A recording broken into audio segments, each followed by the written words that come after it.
Hey everyone. Tonight we're drifting back, way back. Further than castles, further than crowns, further than the point where anyone thought writing things down was a good idea. So go ahead and get comfortable. Lower the lights. Adjust the volume until my voice is just loud enough to be there, but not loud enough to demand anything of you. We're not in a hurry. We haven't been in a hurry for about 40,000 years. Tonight's story is about what it was really like to be a caveman. And no, not the cartoon version. Not the one with a club and a one-word vocabulary. This is the slow, cold, inconvenient reality. The kind of life where every day was mostly about not dying, and every night was about hoping tomorrow didn't bring something new and sharp with teeth. So let's gently step backward.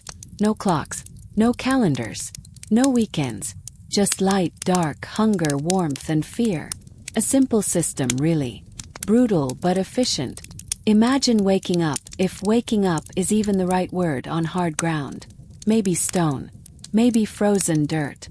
Maybe a pile of animal skins that smell faintly of smoke and disappointment. Your body aches because of course it does. You slept curled because straightening out at night was how you lost toes. Or fingers. Or your life. Stretching was optional. Survival was not. You're not alone, but privacy isn't a concept yet. You're surrounded by other humans, all breathing, coughing, shifting. Someone is already awake. There's always someone awake. Not because they want to be productive, but because something has to keep watch. Fire helps, but fire is moody. Fire goes out. Fire needs attention. Fire, frankly, cannot be trusted. And outside, beyond the faint glow of embers, the world is listening. Being a caveman meant understanding very early that the darkness had opinions about you. And none of them were good. The day begins slowly because everything does. There is no rush to anywhere. You don't have meetings. You don't have emails. You have food or the lack of it. You have weather. You have injuries that never quite healed. You have children who cry because of course they do. And elders who no longer hunt, but still remember things. Sometimes useful things. Sometimes stories that trail off and don't seem to go anywhere. Still you listen. Stories are important. They explain why thunder is angry. Or why that rock looks like a face. Or why you absolutely should not go near that valley ever again. Food is the central obsession. It always is. Everything else is a side quest. If you're lucky, there's something left from yesterday. Some dried meat, some roots, something chewy and brown that no one remembers finding, but no one wants to throw away. Waste is not a concept yet either. You eat what's there, slowly, carefully. Teeth are precious. Once they're gone, things get complicated. Hunting, when it happens, is less heroic than you'd hope. There's no epic music, no dramatic speeches. Mostly it's walking. A lot of walking, quietly. Carefully. 4 hours. Sometimes days. Following tracks. Guessing. Arguing softly about which way the animal went. Someone is wrong. Someone is always wrong. Eventually, someone is proven wrong in a way that feels personal. When the hunt works, it's messy. Uncomfortable. Emotional. You feel relief. Gratitude. Little fear. Little guilt. Mostly relief. 'Cause now, for a while, everyone eats. When it doesn't work, no one says much. You walk back slower. Hunger makes people quieter. Short-tempered too. Caveman meltdown is not dramatic. So look, sharp word. Maybe someone storms off, which is dangerous. But pride is pride, even in prehistory. And then there's the cold. Cold is not seasonal background noise. Cold is an active enemy. Creeps. Settles. Gets into bones and stays there. Fire helps, but only if you have fuel. And fuel means more work. Always more work. Everything costs energy, which is unfortunate, because energy is exactly what you're always running out of. Clothing exists technically. Animal skins, stitched together with bone needles and sinew. They're heavy. They're stiff. They smell like smoke and animal and time. But they work. Mostly. If you're lucky. Children grow up fast because they have to. There is no concept of childhood as a protected, carefree thing. Kids watch everything. They learn by being there. They learn what hurts. what kills, what not to touch. Sometimes they learn the hard way. Sometimes the hard way is final. Still there's affection. More than you might expect. Humans are still humans. People laugh. Quietly. People play simple games. People sit close to the fire and stare into it, thinking thoughts that would be very familiar to us. Worry. Hope. Regret. Curiosity. Wondering if things will ever be easier. Spoiler, not for a very long time. Sleep comes in fragments. You doze. You wake. You listen. Every sound matters. The crack of wood. The shift of a body. Something outside. Probably nothing. Possibly everything. Your brain never fully shuts off because shutting off was how you became a cautionary tale. Dreams, when they come, are vivid. Confusing. Full of animals and fire and falling. No one explains dreams yet. They just are. Sometimes they mean something. Sometimes they're just your mind replaying fear, because it has nothing better to do. Morning arrives not with alarm clocks, but with light and cold and hunger, politely reminding you that you survived another night. Congratulations. Let's do it again. As we drift onward, we'll spend more time inside this world.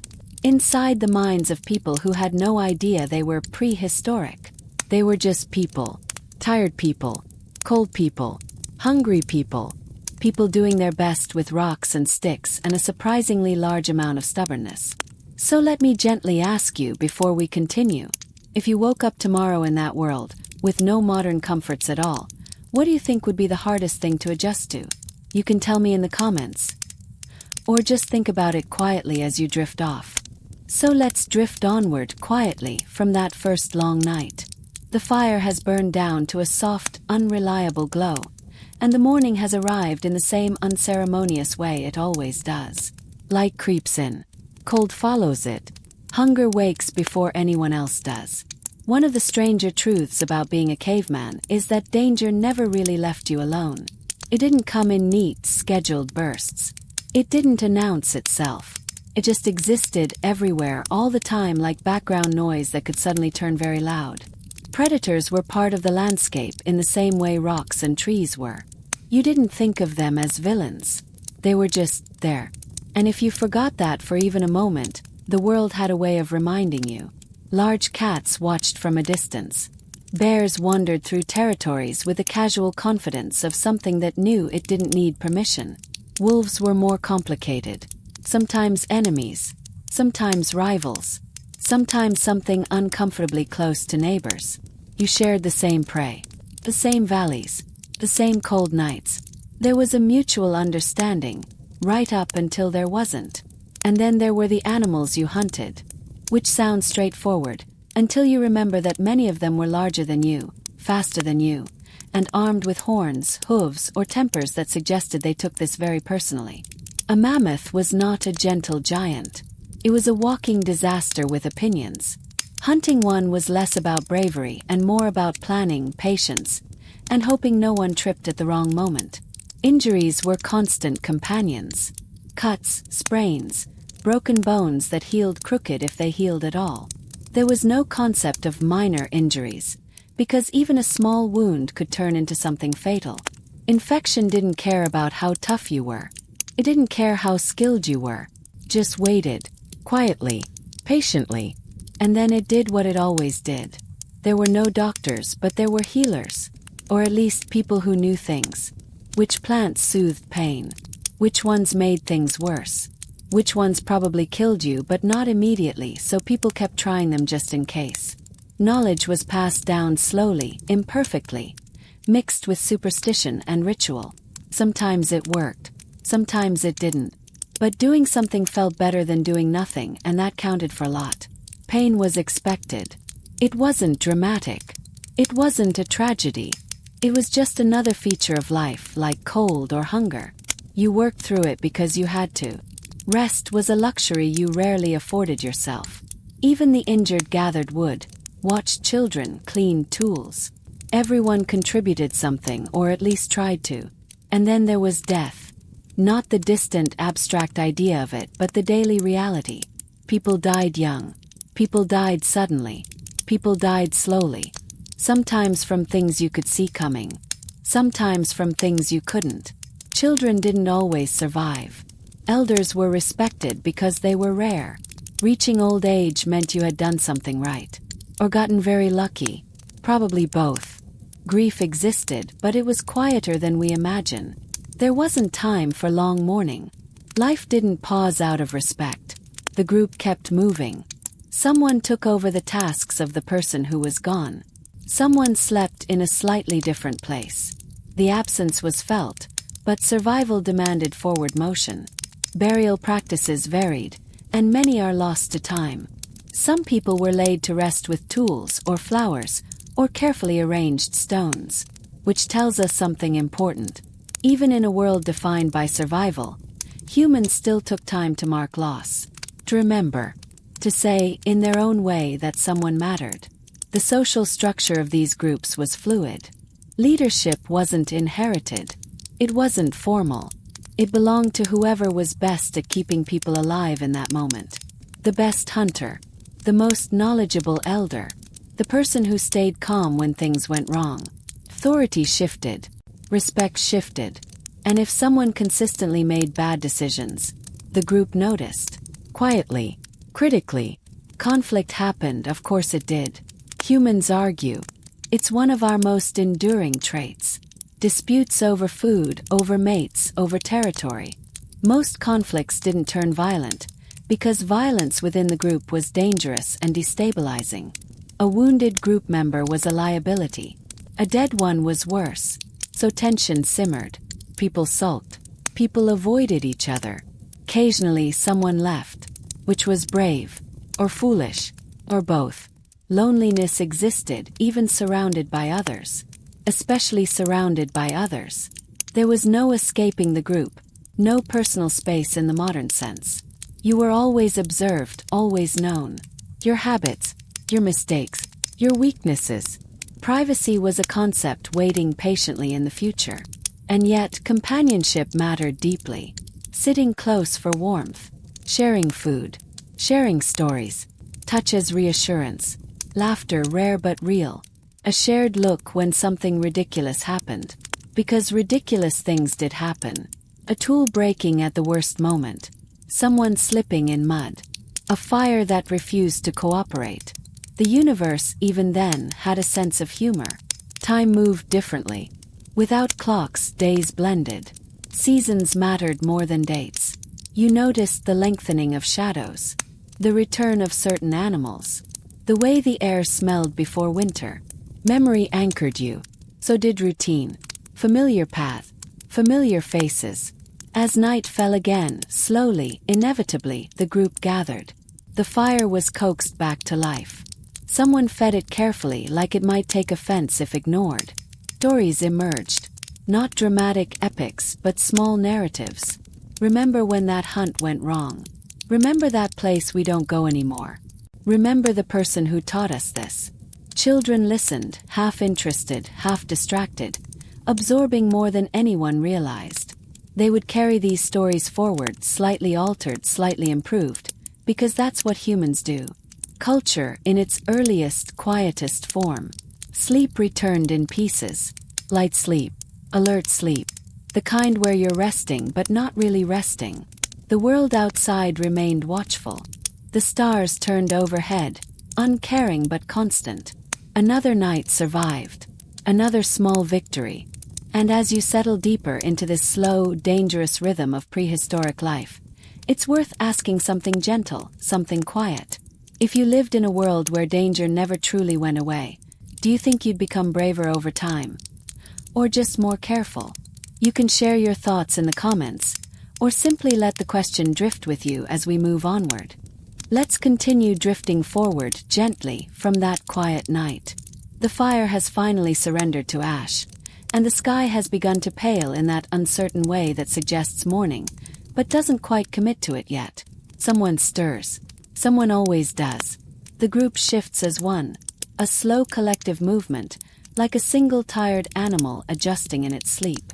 Being a caveman meant living in a very small world, at least physically. You knew certain valleys, certain rivers, certain patches of forest where the ground dipped just enough to trap cold air, or where berries grew reliably, if the birds hadn't beaten you to them. These places were not just locations. They were memories. Stories clung to them. Warnings mostly. Good hunting here. Bad luck there. Someone once disappeared over that ridge and was never seen again, so naturally, no one went over that ridge anymore. Your sense of geography wasn't measured in miles or directions. It was measured in experience. How long it took to walk somewhere. How tired you were when you arrived. Whether the journey was worth it. Everything was practical. Everything was earned with effort. Movement was constant. Not wandering exactly but following patterns that had worked before. Seasonal migration wasn't a grand adventure. It was logistics. Where food would be. Where shelter might last. Where the weather wouldn't actively try to kill you. You didn't think in terms of years. You thought in terms of last winter and the winter before that. And whether this one felt worse. Belongings were minimal. Because carrying things was exhausting and unnecessary. Tools mattered. Everything else was negotiable. A good stone blade was worth protecting. A cracked one might still be used carefully, until it failed completely. Nothing was wasted without reason. Broken tools became scrapers. Scrapers became something else. Eventually, everything returned to the ground. There was no hoarding for status. No one owned more than they could carry. If someone did, it was temporary and probably inconvenient. Wealth, such as it was, came in the form of skill and knowledge. The person who could reliably make fire. The person who knew which stones fractured cleanly. The person who remembered a safe route through difficult terrain. These people were valuable, not because of titles, but because survival kept asking for them. Memory itself was a kind of currency. Without writing, everything lived in people's heads. Genealogies, stories, lessons learned the hard way. This made elders important, not because they were wise in some abstract sense, but because they had seen things happen before. They remembered what the land did in bad years. They remembered mistakes. They remembered solutions that no one else did. Of course, memory was unreliable. Stories changed. Details shifted. Explanations grew more dramatic over time. A dangerous animal became a monster. A natural disaster became a warning from unseen forces. This wasn't stupidity. It was pattern-making. Humans trying to make sense of a world that rarely explained itself. Spiritual life, such as it was, grew quietly from this uncertainty. There were no formal religions yet, no grand temples. But there was reverence. Certain places felt important. Certain objects felt meaningful. Bones were arranged deliberately. Paint was mixed from earth and charcoal and applied to cave walls with care. Hands were traced. Animals were depicted in motion, powerful and alive. These weren't decorations. They were communication. With each other. With the future. Possibly with something else. Art wasn't leisure. It was expression in a world that didn't offer many outlets. It was memory made visible. Proof that someone had been there. Proof that someone had seen this animal, this hunt, this moment, and wanted it to last longer than a single lifetime. Relationships were complicated because humans always make things complicated. Pair bonds formed, broke, reformed. Jealousy existed. So did affection. Raising children was a shared effort. No one did it alone because no one could afford to. A crying child drew attention, sometimes the wrong kind, so everyone learned to respond. Quickly, gently, collectively. Gender roles existed, but they weren't rigid in the way later societies would insist upon. Survival didn't care much about social rules. If you could do something well, you did it. If you couldn't, you learned or you found something else to contribute. Necessity smoothed ideological edges long before ideology existed. Evenings, when food was secured and the immediate danger seemed distant enough, were strangely peaceful. People sat close. The fire crackled softly. Tools were repaired. Hair was braided. Someone hummed quietly without realizing it. Music, in its earliest form, probably sounded like that. Simple, repetitive, comforting. And boredom existed too. Which might sound surprising, given the constant danger, but it's true. There were stretches of time when nothing happened. No hunts, no migrations, just waiting, watching weather pass, watching children grow, watching elders age. Humans have always been very good at waiting, when waiting was required. When conflict with other groups occurred, it was often cautious and tense. Strangers were unpredictable. Sometimes trade happened. Phones, bills, knowledge. Sometimes avoidance was safer. Violence was a last resort, not because people were noble, but because the cost was high and the outcome uncertain. A wounded enemy could become a wounded neighbor. Or worse, a reason for retaliation later. As night settled in again, gently and without ceremony, the familiar routines returned. Fire, food if there was any left, quiet conversation, the long, practiced act of settling into another night of light sleep and listening ears. And in these moments, lying on the ground, staring at shadows dancing on stone, it's likely people wondered things. Not in words, perhaps, but in feelings. Would this life always be this way? Would their children have it easier? Was there more to the world than this small, known circle? They had no way of knowing how far those questions would travel. As we prepare to drift onward once more, let me leave you with something soft to think about. In a life where nothing was written down, where everything depended on memory and shared stories, what do you think you would try hardest to remember so it wouldn't be lost? You can share your thoughts in the comments, or simply hold on to them as we continue our slow journey into the deep past. Let's drift onward gently from those small worlds and long memories. The night has thinned again, and the air carries that familiar edge, the one that wakes you before hunger does. Another day begins not because anyone planned it, but because the light has decided it's time. One thing that becomes very clear very quickly when you live this kind of life is that your body is not a separate thing from you. It's not something you manage or optimize or complain about in abstract terms. It's your only real tool. And like all tools, it wears down. Cavemen were strong in a practical sense. Not sculpted, not exaggerated, just capable. Muscles built by repetition. Walking, carrying, lifting, digging, throwing. Everything trained the body whether you wanted it to or not. Strength wasn't a hobby. It was a side effect of survival. But strength came with cost. Joints ached, backs stiffened, knees wore down long before anyone had words for cartilage. You didn't notice the damage at first. You were young. Everything healed fast enough. Pain faded overnight. Then one day it didn't. One day the pain stayed. And there was no concept of chronic. There was just this now. People adapted. They always did. Someone who couldn't hunt as far anymore took on closer tasks. Someone with a damaged hand learned to do things differently. There was no shame in aging, only limitations. And limitations were negotiated constantly. Quietly, without ceremony. Teeth, unfortunately, were a common problem. Diets were rough, gritty, full of sand and stone particles from grinding grain or chewing roots. Enamel wore down. Cracks formed. Infections followed. Tooth pain was relentless and personal and impossible to ignore. There was no dentistry. There was endurance. Sometimes there was extraction, which was exactly as unpleasant as it sounds. Vision changed too. Nearsightedness wasn't diagnosed. It was noticed. Someone missed a throw. Someone squinted. Someone stopped hunting at dusk because shapes blurred too much. Again, adaptation followed. People found roles where sharp distance vision mattered less. No one labeled it. Just happened. Illness moved through groups quietly. Fevers came and went. Some people recovered. Some didn't. There was no understanding of germs, but there was observation. Patterns. Certain sicknesses followed certain seasons. Certain places made people feel worse.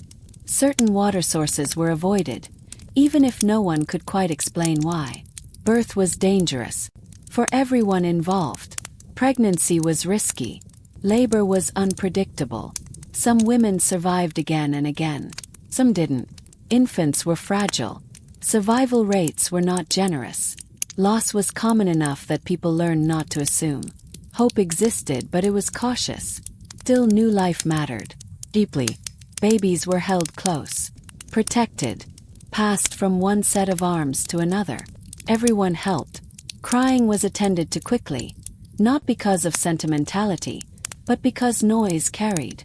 Practical care and emotional care overlapped in ways that later societies would separate.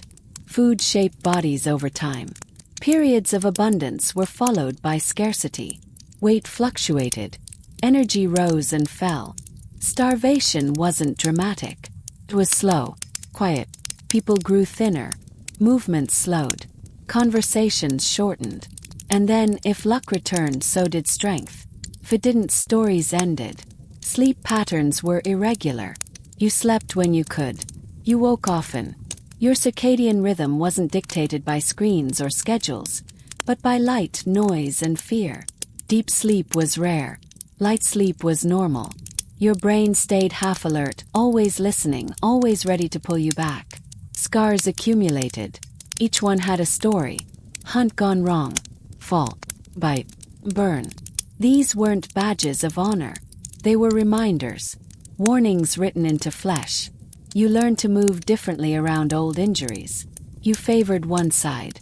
You avoided certain motions. You adapted again. Hygiene was functional. Water was used when available. Smoke kept insects away. Certain plants were used to clean skin or hair. There was no obsession with cleanliness, but there was awareness. Dirt could cause problems. So could wounds left untreated. Clean was safer. That was enough. Despite all this, people still decorated themselves. Beads made from bone or shell.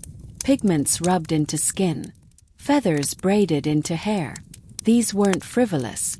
They were identity, signals, group belonging. Even in a life defined by function, expression found a way in. Bodies aged quickly by modern standards. 40 was old. 50 was remarkable. But age didn't mean uselessness. It meant experience. Slower movement, yes, but sharper judgment, better memory. And in a world where memory was everything, that counted. When someone could no longer contribute physically, they still contributed socially. Watching children, teaching, advising, telling stories that carried lessons disguised as entertainment. Don't go there. Don't do that. This happened once. These warnings saved lives more often than strength did. As evening returned, as it always did, bodies settled near the fire again. Muscles relaxed. Joints protested. Someone stretched slowly. Someone rubbed a shoulder without thinking about it. These small acts of care mattered. They were not sentimental. They were necessary. And lying there, staring into the fading light, you might feel everything at once. Tired. Alive. Grateful. Unsure how many more days your body would cooperate. But it did today. And that was enough. So as we let this part of the story settle, here's something gentle to consider. In a world where your body determined almost everything about your life, what do you think you'd fear losing first? Your strength, your health, or your ability to contribute? You can share your thoughts in the comments, or just let the question drift quietly with you as we move on. Let's drift onward from where we left off, from tired bodies settling near the fire, from joints that ache but still move, from another day survived without ceremony. The night has loosened its grip again, and the familiar rhythm continues, steady and unremarkable, which is exactly how most of human history actually felt while it was happening. One of the quietest but most important parts of caveman life was learning. Not learning in classrooms, not lessons delivered deliberately, but learning by watching, copying, failing, and trying again. Knowledge was not abstract. It was physical. You learned how to strike stone by striking stone. You learned how close you could get to an animal by getting too close once and never quite forgetting the feeling. Children learned early, not because anyone pushed them, but because survival demanded attention. They watched adults make tools, watched them prepare food, watched them move carefully through landscapes filled with invisible risks. No one explained everything. Some things couldn't be explained. They just had to be experienced. Mistakes were teachers. Painful ones. A cut finger taught you how sharp a blade really was. A burn taught you not to rush fire. A misjudged step taught you to watch the ground more carefully. Some lessons were learned once. Others were relearned again and again, stubbornly, because humans have always been very good at repeating errors. Teaching happened indirectly. An adult might correct a child's grip on a tool, might take over briefly, then hand it back. There were no lectures, no encouragement speeches, just demonstration. Like this. Or sometimes silence, which carried its own meaning. Language existed, of course, but it was simpler, more concrete. Words were tied closely to things you could see, touch, or do. Abstract ideas came later. Communication relied heavily on gesture, tone, shared understanding. You didn't need many words to say, danger, or food, or don't do that again. Stories helped fill the gaps. Stories carried lessons without sounding like instructions. A tale about an ancestor who ignored a warning and disappeared was easier to remember than a rule. Fear was an effective teaching tool. Not kind, but effective. Forgetting was just as important as learning. Not everything could be carried forward. Memory had limits. People forgot details, mixed things up, misremembered causes and effects. Over generations, practical knowledge sometimes became ritual. Something done because it's always been done, long after the original reason was lost. This wasn't stupidity, it was efficiency. The brain prioritized what seemed to work. If a ritual coincided with a good hunt once or twice, it stuck. Humans are pattern-seeking creatures. We always have been. Sometimes the patterns were real. Sometimes they were coincidence. There was no way to tell the difference yet. Tool-making improved slowly, painfully slowly by modern standards. A slightly better edge. A more reliable grip. A new way of attaching stone to wood. These innovations spread through observation and imitation. There were no patents, no ownership. If something worked, others copied it. Survival didn't reward secrecy. Fire mastery deepened over time. People learned how to carry embers, how to shield flames from wind, how to choose wood that burned longer or hotter. Fire became more than warmth. It was protection. It was cooking. It was social gravity.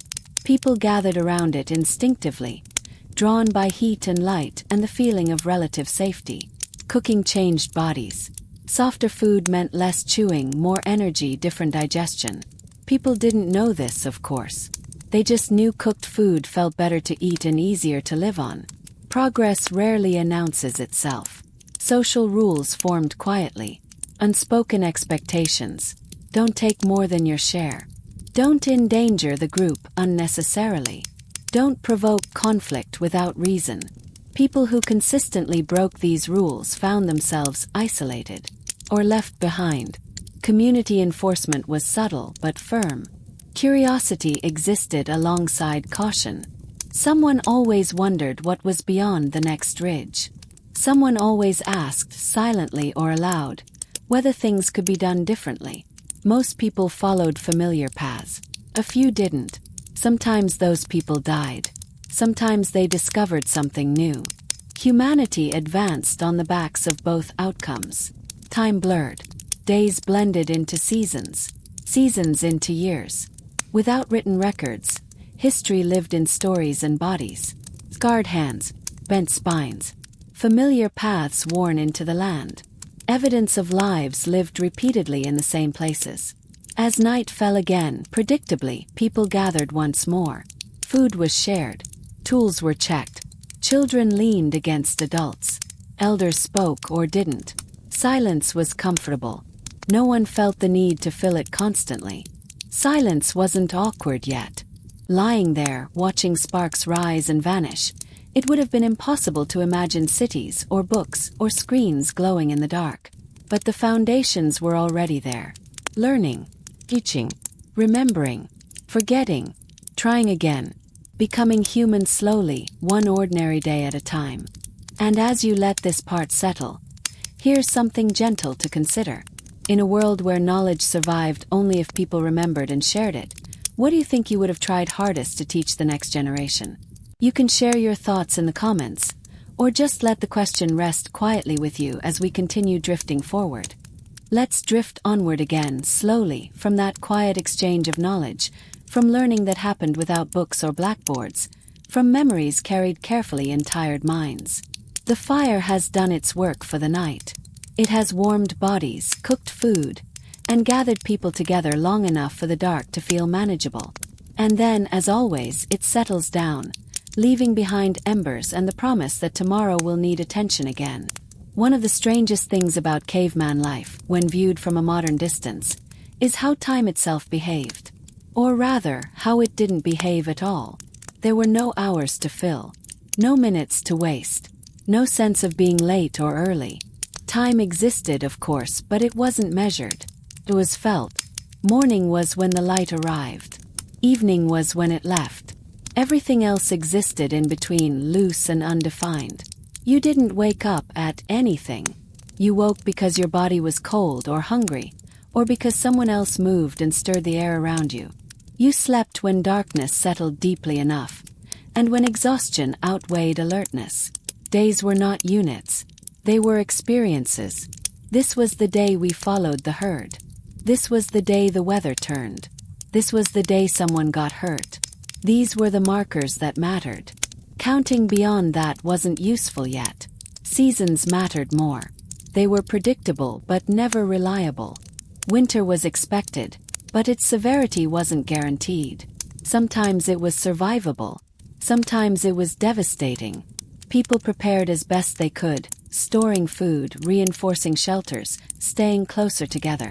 And then they waited, hoping preparation would be enough. Waiting was a skill. Difficult one. There were stretches of time where nothing happened. No hunts, no movement. Just sitting, conserving energy, watching the sky, listening to the wind move through familiar trees. In those moments, thoughts wandered. Worries surfaced. Memories replayed. Boredom settled in, heavy and quiet. Boredom didn't look like restlessness. It looked like staring, like fiddling with tools that didn't need fixing, like walking short, unnecessary distances just to feel movement. The human mind has always needed something to do, even when survival temporarily loosened its grip. Children felt time differently. Days felt long. Waiting felt endless. They learned patience not because anyone taught it, but because there was no alternative. Complaining didn't change anything. The sun moved when it wanted to. Hunger arrived when it arrived. You adapted or you exhausted yourself resisting what you couldn't control. Without calendars, age was approximate. You were young, or grown, or old. Milestones weren't celebrated on specific days. They were noticed gradually. A child who could walk the distance without being carried. Teenager trusted with sharper tools. An adult whose movements slowed just enough for others to compensate without comment. Life events blended together. Births, deaths, departures, arrivals. They weren't scheduled. They interrupted routine briefly, then folded back into it. Life went on because it had to. Memory organized time more than numbers ever could. People remembered sequences. Before this happened, after that happened. During the long cold. After the big storm. Stories anchored events in shared recollection, giving structure to a formless past. This made history flexible. Details changed. Emphasis shifted. Some events grew larger in memory. Others faded. This wasn't deception. It was the natural consequence of remembering without records. Truth survived, but it wasn't frozen. Breathe. Nighttime stretched differently. Darkness felt longer when the fire burned low. Sounds carried further. Silence pressed in. People stayed close, not because they were afraid constantly, but because closeness was reassuring. Warmth mattered. Presence mattered. Sleep was still fragmented. Always had been. Someone woke to check the fire. Someone shifted. Someone listened to the distance. Deep sleep came in small portions, enough to function, rarely enough to feel rested. Fatigue was normal. Being fully rested was rare. Dreams slipped into waking life easily. Without rigid schedules, the boundary blurred. A strange dream might be mentioned quietly in the morning. Interpreted, dismissed, or remembered. Dreams sometimes became stories. Stories sometimes became warnings. Meaning was flexible. As time passed, generations overlapped. Elders remembered a different world than children grew into. Animals migrated differently. Forests changed. Rivers shifted. The land was alive, not static. This kept people humble. What worked before might not work again. Change was slow, but it was constant. New techniques emerged gradually. Better shelters. Smarter hunting strategies. Improved cooperation. No one announced progress. No one celebrated innovation. It was noticed only when survival became slightly easier, slightly less painful. There was no sense of destiny, no belief that things were getting better overall. There was just now, and the hope that now would continue. The idea of a future far beyond one's lifetime didn't exist yet. Planning rarely extended further than the next season. And yet humans persisted, quietly, stubbornly, day after day that blended into one another, held together by routine, memory, and shared effort. Time passed without names, without numbers, but not without meaning. As night settles once more, as bodies ease into familiar positions on the ground, it's worth pausing on one gentle thought. In a life without clocks, calendars, or deadlines, do you think time would feel slower? Or would it quietly slip by without you noticing at all? You can share your thoughts in the comments, or just let the question fade with the embers as we continue our slow journey forward. Let's drift onward again, gently, from that soft firelight and those attentive shadows, from memories woven quietly across generations. The night has thinned into a pale glow, signaling the subtle arrival of morning. Movement begins slowly, quietly. Someone stirs. Someone always does. The group shifts together, instinctively, as if waking not just from sleep, but from the small lessons embedded in the night. Life in this time was measured not in milestones or calendars, but in small triumphs and quiet failures. The first successful hunt after several days of scarcity. The discovery of a patch of edible roots where none had been seen before. The repair of a cracked tool before it failed entirely. Every small accomplishment mattered because survival demanded it. And every failure mattered too, sometimes more than triumph, because it taught limits, cautions, and the consequences of carelessness. Failures were rarely dramatic. They were quiet, creeping, almost imperceptible. A poorly balanced spear might miss its target, leaving the group hungrier than expected. A misjudged path could lead to hours of exhaustion or minor injury. The world didn't punish dramatically, but it accumulated consequences. And humans learned to notice patterns in these outcomes, integrating them slowly into behavior. Subtle observation became a survival tool, no less important than any stone blade or sharpened stick. Children absorbed all of this with relentless curiosity. They explored cautiously, imitating adults, testing their own capacities, and learning indirectly about consequences and rewards.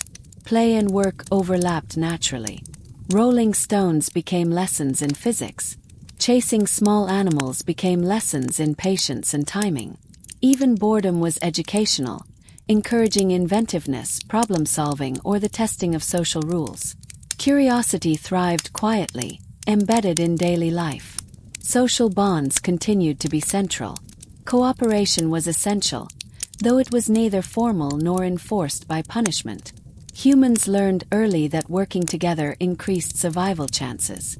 Shared hunting, collective foraging, cooperative childcare, and mutual protection formed the basis of social cohesion. Individuals who disrupted this fragile balance were corrected subtly, often through avoidance or withdrawal of support.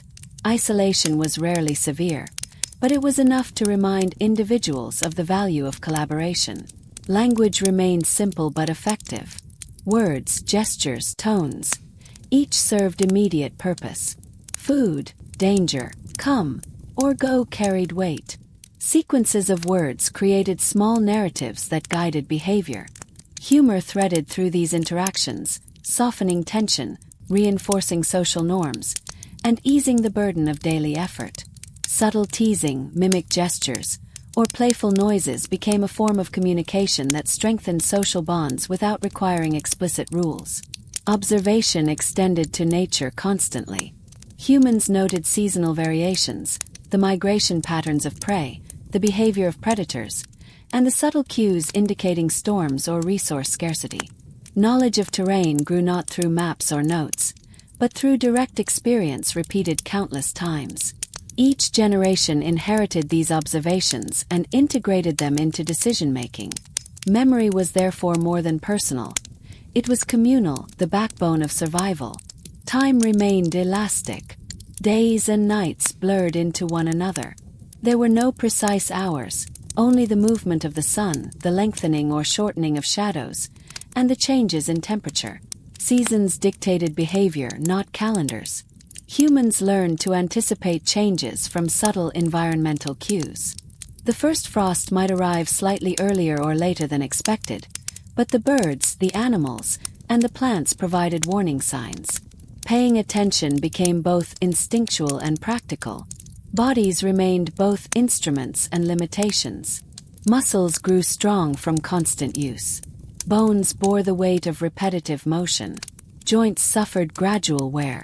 Injuries were common, and healing was inconsistent.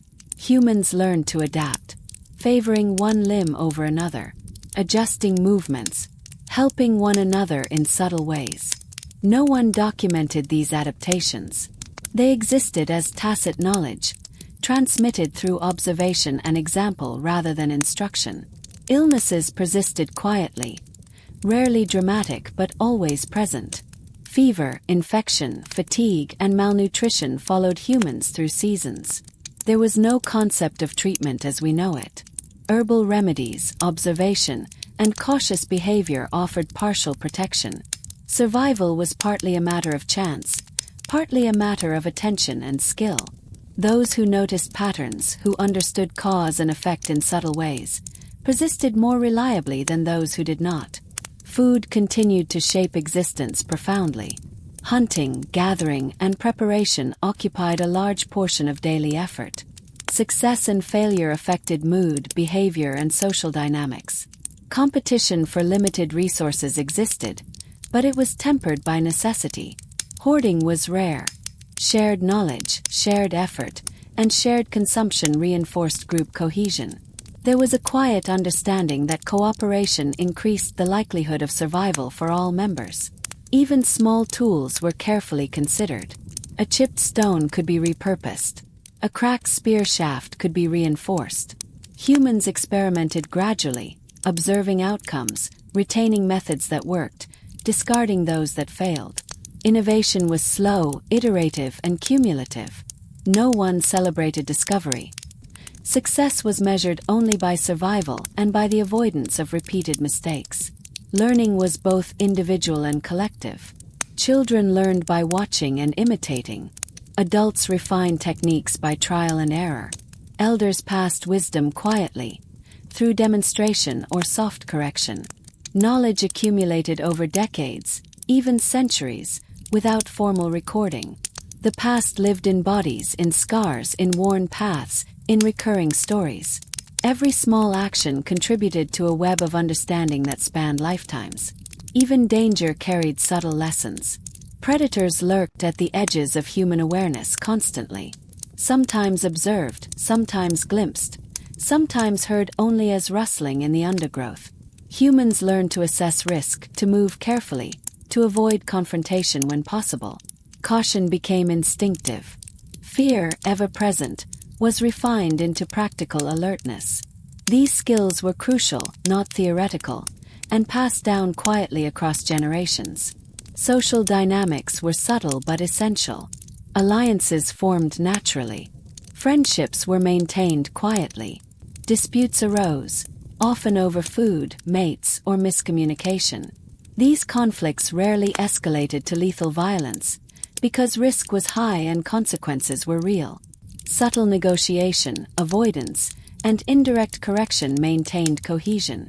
Humor softened tension, observation guided response, and shared purpose provided direction. Evenings returned with predictable regularity. The fire became central, both physically and socially. Warmth, light, and the shared presence of the group drew people together. Children rested against adults. Tools were repaired. Food leftovers were rationed or stored. Conversation was soft, stories repeated or adapted, and observation continued. The night was neither safe nor completely dangerous, but it demanded attention and respect. Sleep remained shallow, interspersed with moments of alertness. Humans rested in cycles, lightly, while ears and eyes remained sensitive. Dreams merged with memory, blending experience and imagination. These fragments reinforced lessons learned during waking hours. The mind processed threats, opportunities, and social nuances in quiet, unconscious ways. Even small successes mattered. A successful hunt, a repaired tool, a well-kept fire. Each contributed not only to survival, but to morale, to social cohesion, and to the sense of continuity across time. Failures were remembered, analyzed, and sometimes shared through cautionary stories. These cumulative experiences shaped behavior, gradually increasing the odds of continued existence. Bodies, memories, and stories formed a complex network, sustaining humans against the constant weight of unpredictability. Strength and skill mattered, but so did observation, adaptability, and shared knowledge. Life was fragile, but it persisted, quietly, steadily, without ceremony. Small triumphs accumulated. Minor disasters were endured. And the rhythm of daily survival continued, unremarkable yet essential. As night settles again, let this soft question linger. In a world where every small success and failure shapes survival, what do you think you would value most? Skill, knowledge, memory, or perhaps the quiet company of others? You can share your reflections in the comments, or simply let the thought drift quietly as we continue our journey through the slow, deliberate life of early humans. Let's drift onward once again, gently, from the soft warmth of firelight and the quiet rhythms of shared life, from the patterns that humans slowly built in response to the constant, indifferent world. Days have come and gone without fanfare, each one an accumulation of small choices, careful observation, and adaptation. Night recedes, revealing the first tentative light of morning, and life begins its slow, unceremonious cycle again. One of the quietest marvels of prehistoric life was how humans began to structure their environments without realizing they were doing so. Shelter was rarely permanent, but it mattered immensely. A well-chosen cave could offer protection from wind, rain, and cold. Simple constructions of branches, leaves, and animal hides created micro-environments where warmth lingered, fire was contained, and sleeping humans were safer from predators. These structures were small triumphs, often unnoticed as innovation, but they represented accumulated knowledge of material, weather patterns, and human comfort. Placement mattered. Shelters were rarely isolated. They existed in clusters or near reliable water sources, near foraging grounds, or along routes animals traveled. Humans understood that convenience reduced energy expenditure and increased survival. Each choice about location was informed by experience, memory, and subtle observation, creating what could be called the first landscape architecture, though no one labeled it as such. Within these shelters, the human body continued its quiet negotiation with existence. Muscles and joints bore the repetitive burdens of daily survival. Injuries persisted. Minor ailments lingered. Scar tissue and calluses became living records of past effort. Humans adapted to these physical realities instinctively, adjusting movement patterns, creating small tools to compensate, or relying on cooperative assistance from the group.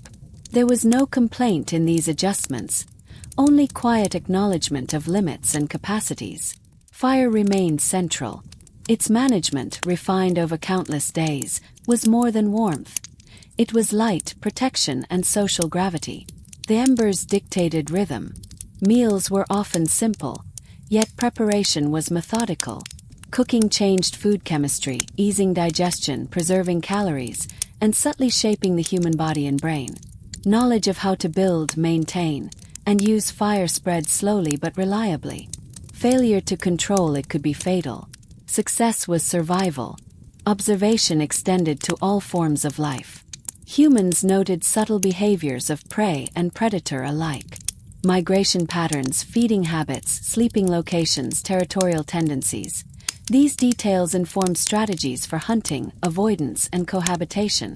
Memory preserved these observations, not abstractly, but as visceral, repeated experience. Humans became attuned to patterns that often went unnoticed by other species, exploiting nuances in behavior to increase the odds of survival. Learning was continuous. Children absorbed knowledge through imitation, repetition, and careful watching. Adults refined techniques gradually. Elders transmitted wisdom subtly, not through formal instruction, but through demonstration, gesture, and quiet correction. Knowledge accumulated cumulatively, generation to generation, forming the basis for gradual improvement in efficiency, safety, and social cohesion. Even small social interactions carried weight. Cooperation was essential, though informal. Assistance in carrying burdens, sharing food, or coordinating group activities strengthened bonds. Humor, teasing, and playful gestures reinforced social cohesion, helping navigate tension and teaching subtle lessons without direct confrontation. Social dynamics were nuanced, taught through behavior rather than spoken rules. Time remained a fluid concept. Days and nights blurred together. Sunlight dictated activity, while darkness encouraged rest and vigilance. Seasons were markers of survival strategy. The arrival of winter, the migration of herds, the ripening of edible plants, all were cues requiring attention. Humans tracked these subtle shifts instinctively, creating calendars of behavior embedded in memory and practice rather than written or marked records. Bodies aged visibly. Strength ebbed and flowed with effort and nutrition. Injuries left permanent reminders. Teeth wore down, sometimes cracked or fell out entirely. Illness reduced efficiency, yet survival required continued contribution. Humans adapted, adjusting roles, movements, and responsibilities to match capacity. Age brought knowledge, and knowledge carried authority that physical decline could not diminish. Boredom persisted, subtly shaping behavior. Long stretches without urgent survival needs created space for experimentation, observation, and exploration. Children especially tested limits. Adults occasionally explored as well, investigating alternative food sources, experimenting with fire management, or probing distant landscapes. Curiosity, though quiet and methodical, became a persistent driver of adaptation and innovation. Memory was central to every aspect of life. Remembering terrain, animal behavior, plant cycles, and social interactions allowed humans to anticipate risks and opportunities. Forgetting was inevitable, but repeated observation reinforced key lessons. Stories, often exaggerated or stylized, helped consolidate communal memory. Events were anchored emotionally, humorously, or dramatically, increasing the likelihood they would persist through generations. Even danger became instructive. Predators, weather, and other threats required continuous attention. Humans learned to anticipate outcomes based on observation and prior experience. They developed subtle risk assessment skills. Fear was refined into cautious action. Survival depended not just on strength, but on insight, vigilance, and the accumulation of experience. Hunting and gathering remained central. Each day involved careful planning, knowledge of landscape, and an understanding of animal behavior. Tools were crafted, tested, repaired, and shared.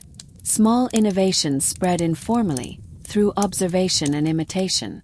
Success increased resources, improved nutrition, and strengthened social bonds. Failure was instructive, generating stories, cautionary lessons, and improved future performance. Even minor actions carried significance. Sharing food reinforced social cohesion. Adjusting firewood or repairing tools maintained the group's collective efficiency. A correctly chosen sleeping spot could prevent frostbite. A misjudged step could produce injury.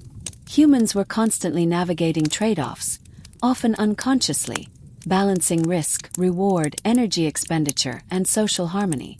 As night returned, humans settled together near the remaining fire. Shadows danced on cave walls, flickering softly. Conversation was minimal but meaningful. Elders offered advice or demonstrated subtle corrections. Children observed. Adults contributed to survival and oversight. The fire was more than warmth. It was a center of collective awareness, a hub around which social and practical life revolved. Sleep remained shallow, interrupted, but restorative in small cycles. The mind processed experience, integrating memory, observation, and learning. Dreams reinforced lessons learned during waking hours, allowing reflection without conscious effort. The interplay between dream and waking thought enhanced preparedness, subtly shaping perception and decision-making. Bodies bore evidence of accumulated effort and injury.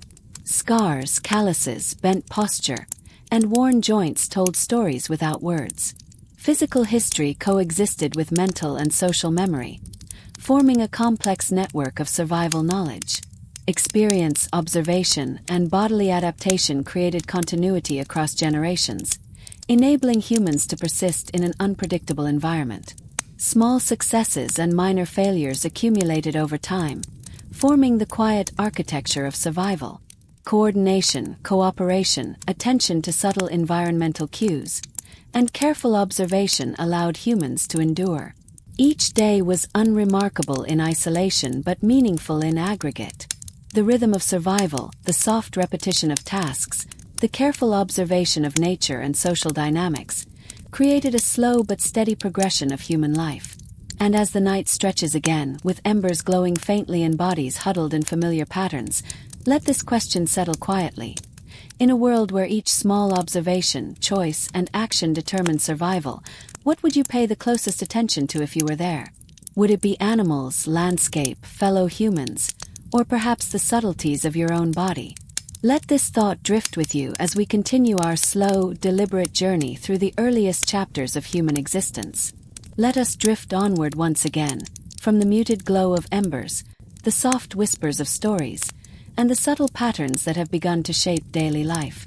The night recedes gradually, bringing faint light to the cave entrances, and with it, another day begins. Quiet, unhurried, and governed by routine rather than ceremony.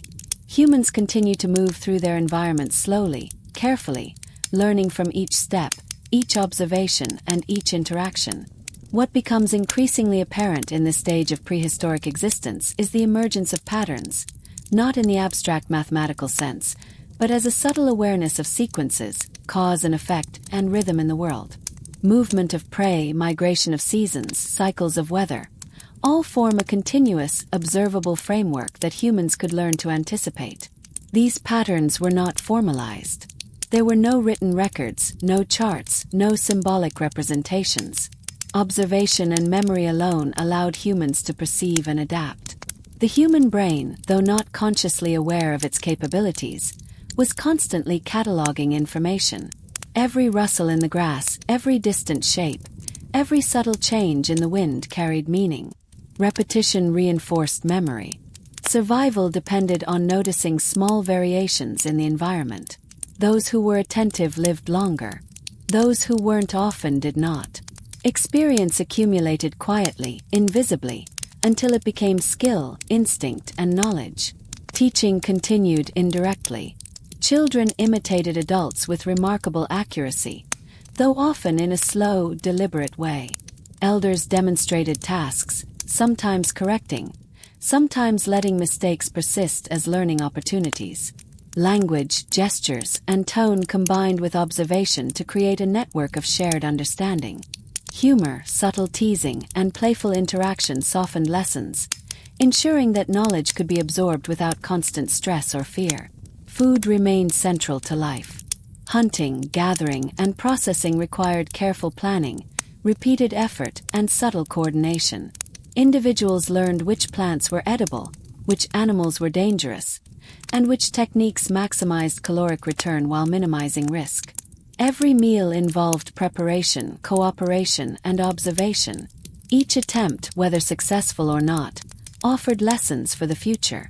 Failures were shared as cautionary stories.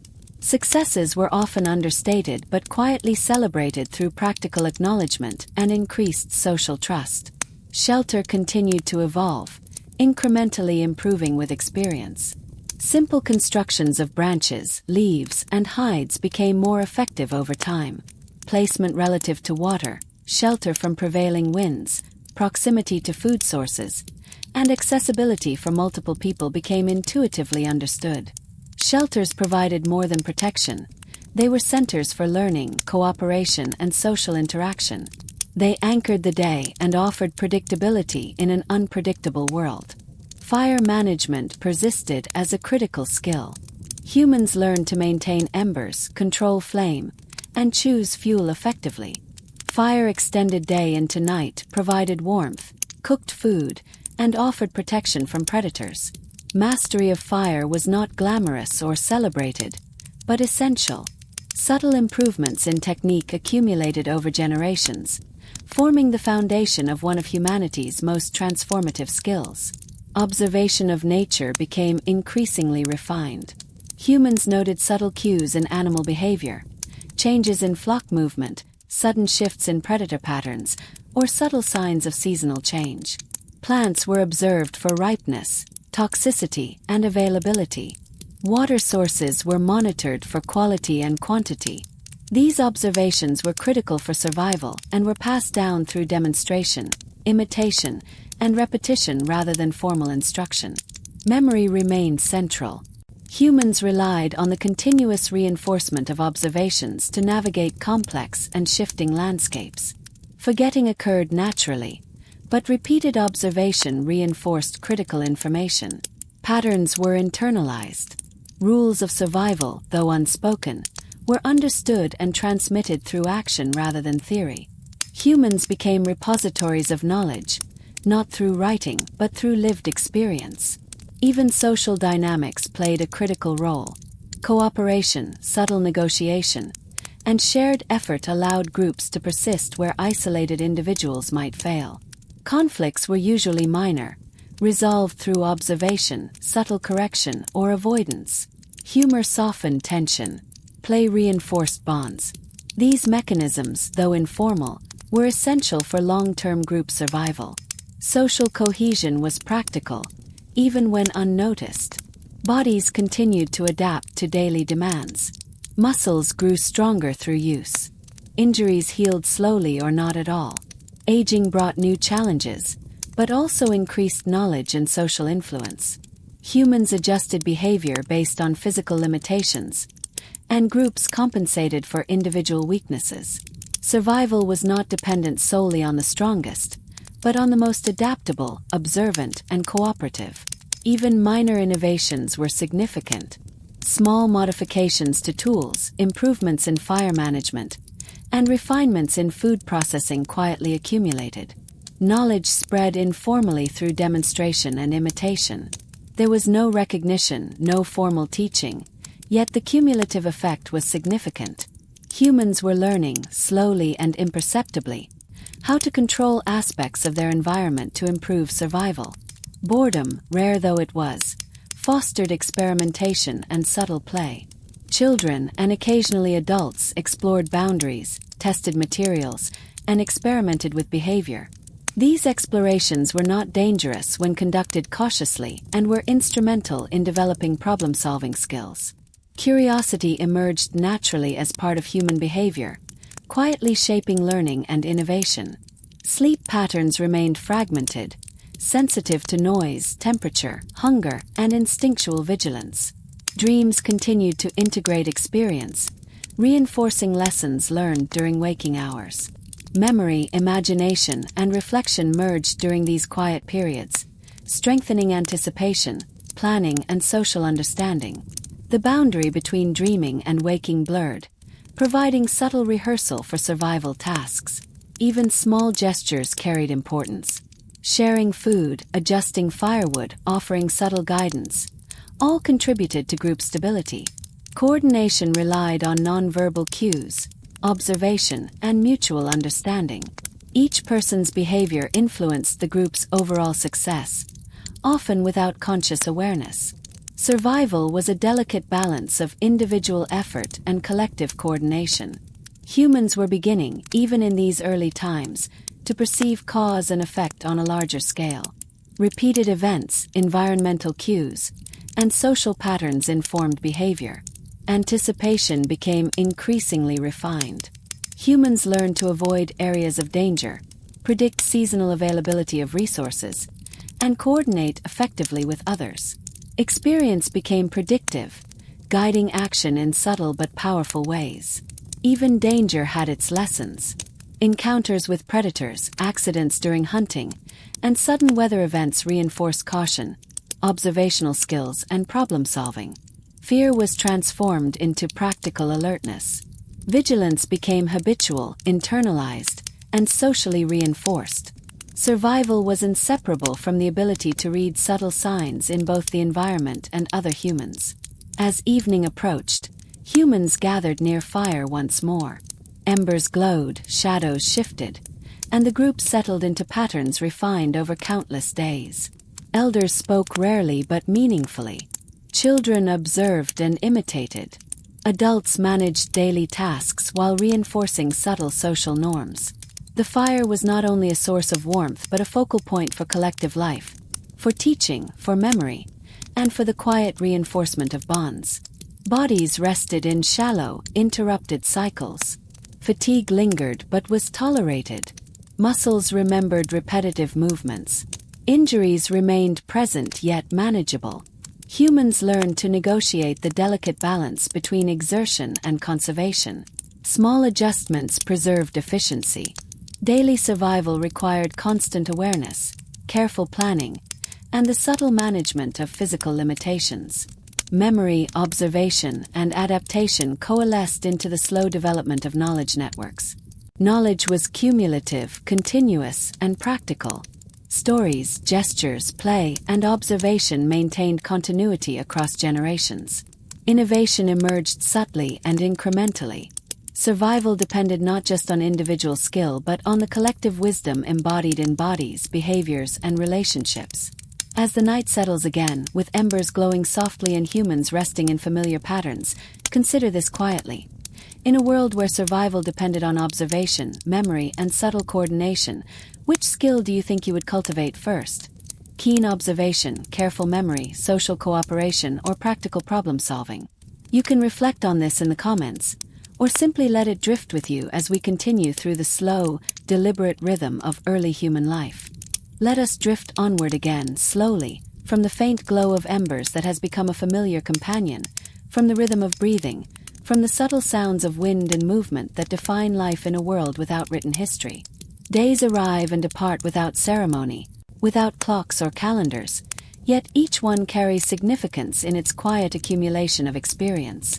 Life continues, steady and unhurried, guided by observation, memory, and the tacit understanding of survival. By now, humans had begun to perceive patterns not only in nature but within themselves and each other. Social hierarchies were subtle, often unspoken. Elders commanded respect not because of dominance but because of accumulated knowledge. Children observed this quietly, internalizing lessons about behavior, caution, and cooperation. Adults maintained cohesion, guided by intuition and the quiet expectations of shared experience. Survival depended on these social structures, even when no one called them that. Observation was increasingly refined. Each day presented new lessons in the behavior of animals, the subtle cues of weather, and the shifting conditions of terrain. Humans learned not only through direct experience but by noticing correlations and anticipating outcomes. A pattern of animal movement might indicate food or danger. A change in wind or clouds might predict rain or storm. These were practical lessons, learned slowly, silently, and cumulatively over years. Learning remained indirect. Children imitated adults, gradually mastering skills through repetition, correction, and observation. Elders guided with subtle gestures, minimal instruction, and gentle correction. Humor and play continued to reinforce lessons, offering both social bonding and practical learning. Mistakes were instructive, often remembered more vividly than successes, subtly shaping behavior for future generations. Food remained central to life. Hunting, gathering, and preparation consumed much of human effort, and success or failure influenced social dynamics, mood, and survival. Humans discovered over time which plants were edible, which animals could be hunted safely, and which techniques were most effective. Each successful meal reinforced methods. Each failure served as a cautionary tale. Sharing, coordination, and observation formed the backbone of survival strategy. Shelter continued to evolve gradually. Humans experimented with materials, placement, and construction techniques, refining them slowly over generations. Branches, leaves, animal hides, and earth were manipulated into functional structures, offering protection from cold, wind, and rain. Shelters also provided centers for social interaction, teaching, and the sharing of observation. Their placement in relation to water, foraging grounds, and predator routes was informed by cumulative experience, often imperceptibly learned by the group. Fire management remained essential. Humans honed their skill with fire through repeated effort, observation, and imitation. Control of embers, selection of fuel, and fire safety were learned through experience, sometimes through failure. Fire offered warmth, light, cooking capability, and protection, becoming a central organizing principle for daily life. Its presence subtly dictated rhythm, movement, and social interaction. Memory remained the anchor of human existence. Individuals retained knowledge of terrain, prey behavior, resource locations, and social patterns. Forgetting occurred naturally, but repetition reinforced critical information. Observation became internalized as habit, guiding action with minimal conscious thought. Memory preserved survival strategies and transmitted them across generations, forming a quiet continuity without formal record or instruction. Even minor innovations mattered significantly. Tool refinement, improved fire management, and better techniques for food preparation accumulated slowly, often imperceptibly. Observation, imitation, and repetition allowed knowledge to spread within and between groups. No formal recognition existed, yet the cumulative effect shaped survival outcomes profoundly. Social dynamics continued to be subtle yet vital. Cooperation in hunting, gathering, childcare, and shelter maintenance reinforced bonds. Conflicts, typically minor, were resolved through avoidance, humor, and subtle correction. Play reinforced social norms and relationships, offering practice for cooperation, negotiation, and observation of behavior. Small gestures, sharing food, offering guidance, assisting with burdens, maintained group cohesion without formal instruction. Boredom persisted, rare but influential. Extended periods without urgent survival needs allowed space for experimentation, play, and observation. Children and occasionally adults explored boundaries, tested techniques, and investigated the environment. Curiosity emerged naturally as an adaptive trait, quietly fostering problem-solving skills and innovation. Even mundane observations of stones, plants, or animal traces contributed incrementally to practical knowledge. Time continued to flow without markers. Days blended into nights, months into seasons. Humans relied on environmental cues, sunlight, shadow length, temperature shifts, and animal behavior to structure activity. Seasonality guided migration, hunting, and gathering. Humans anticipated change through subtle observation, internalizing rhythms and preparing accordingly. Planning extended only as far as immediate survival allowed, yet anticipation was remarkably sophisticated given the circumstances. Bodies bore witness to lived experience. Muscles strengthened from repetitive tasks. Injuries persisted and were compensated for through altered movement or assistance from others. Aging was visible and gradual, bringing both limitations and authority. Experience gained through years of observation, trial, and subtle correction allowed elders to guide behavior and contribute to survival, even as physical strength declined. Danger, constant yet rarely dramatic, shaped perception and behavior. Predators, accidents, environmental hazards, and food scarcity demanded vigilance. Fear, refined into practical attention, guided action. Humans learned to assess risk, anticipate outcomes, and coordinate effectively with others. These lessons were not abstract. They were embedded in muscle memory, habit, and subtle social understanding. Sleep patterns remained fragmented and shallow, interspersed with wakefulness, light rest, and dreaming. The mind processed daily experience during these cycles, integrating observation, memory, and subtle rehearsal for future activity. Dreams reinforced learned behaviors and social cues, blending memory with imagination. This interplay enhanced preparedness and adaptive capacity. Even small gestures carried profound significance.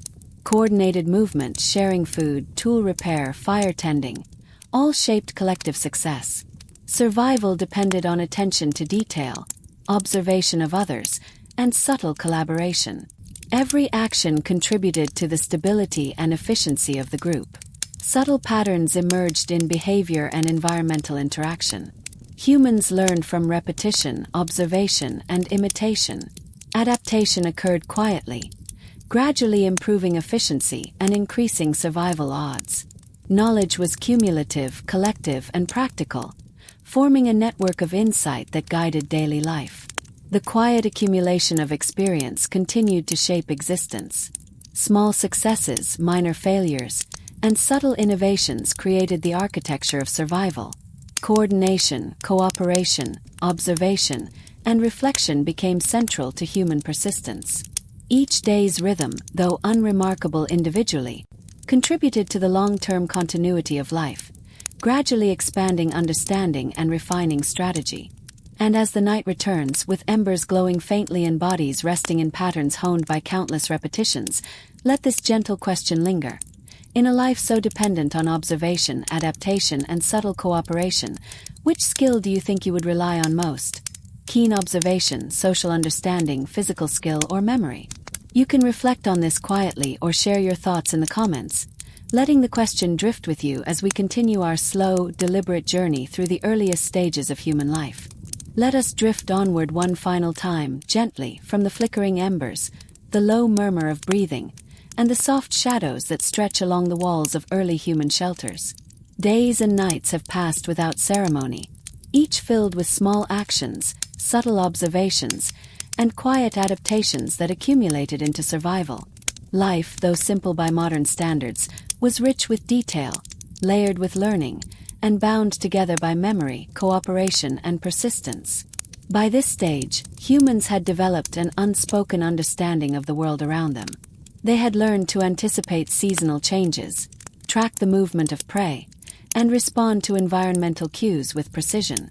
These patterns, though not formalized or recorded, guided behavior, creating a rhythm that allowed humans to survive despite uncertainty and danger.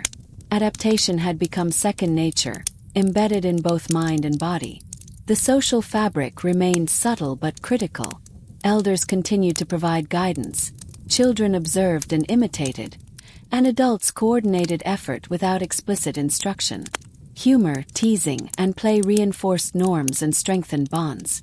Small gestures, sharing food, helping with burdens, adjusting firewood, maintained cohesion. Every interaction, even seemingly trivial, contributed to group survival, teaching lessons without words, embedding norms without formal rules. Observation had become central to life. Humans noticed slight shifts in wind, subtle changes in animal behavior, and minor variations in the landscape.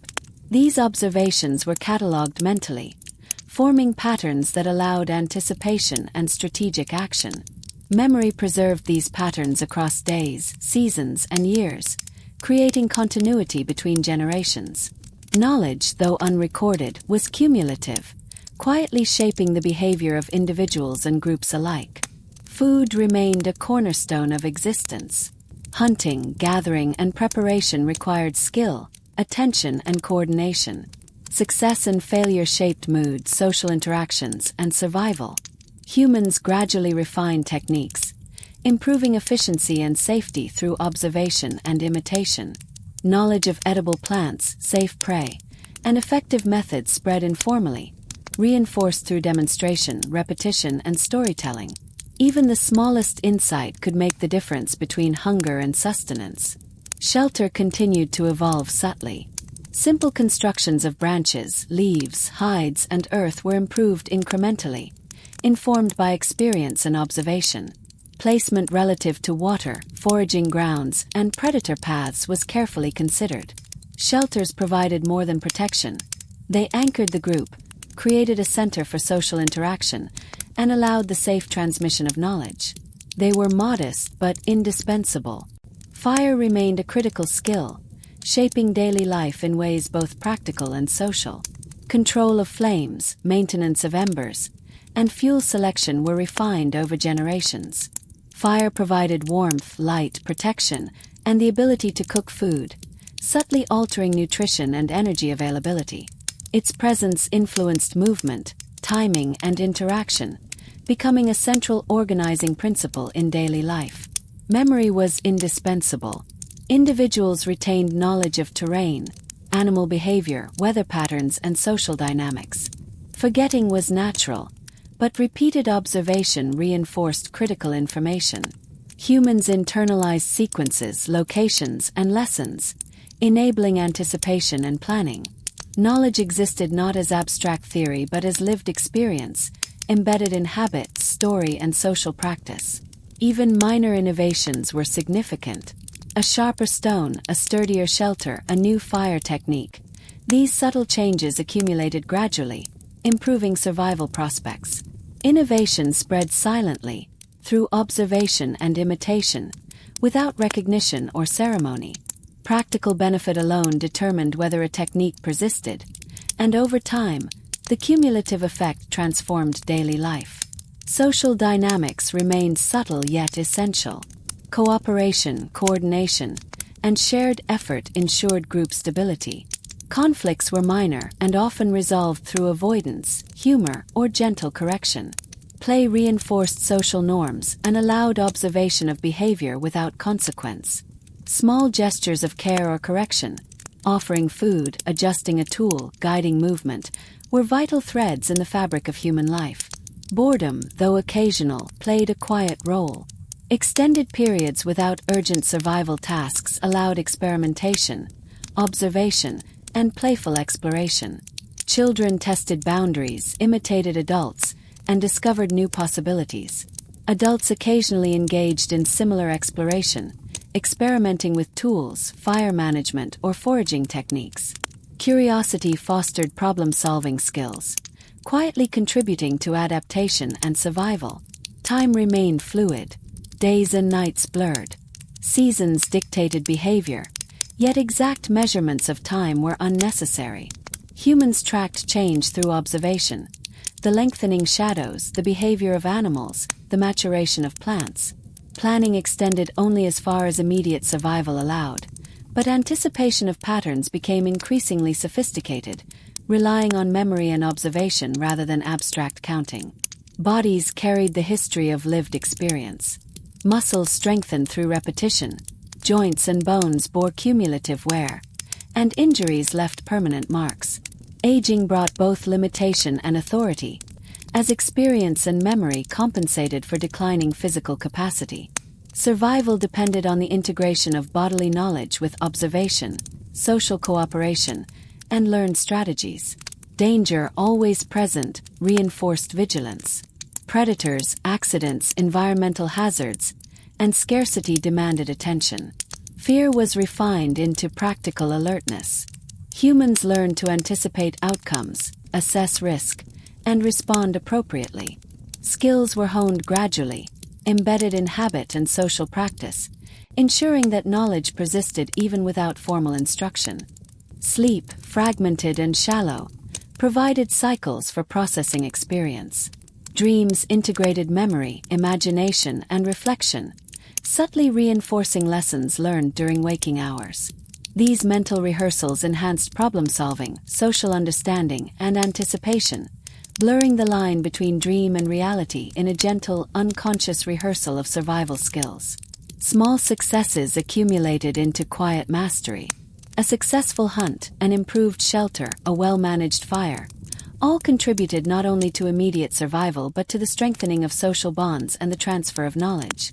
Failures, though sometimes costly, served as lessons, reinforcing caution and guiding future behavior. Each day, though unremarkable in isolation, contributed to the long arc of human persistence. The rhythm of life, composed of observation, memory, adaptation, and cooperation, created the architecture of survival. Humans persisted not because of extraordinary strength, but because of careful attention, subtle coordination, and cumulative knowledge. Every action, every observation, every small adaptation formed part of the delicate web sustaining life across generations. As night settles for the final time in this long journey, humans rest near embers, bodies intertwined for warmth, minds quietly integrating the lessons of the day. Observation, memory, cooperation, and curiosity continue to shape behavior.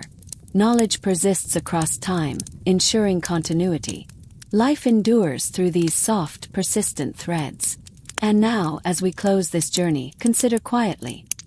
In a world so dependent on observation, memory, subtle innovation, and social cohesion, which aspect of survival would you value most? Would it be careful observation, memory, social understanding, or the curiosity to experiment? Reflect on this, share in the comments if you wish, and allow the thought to drift softly as you settle into rest, just as humans have done for countless generations before you.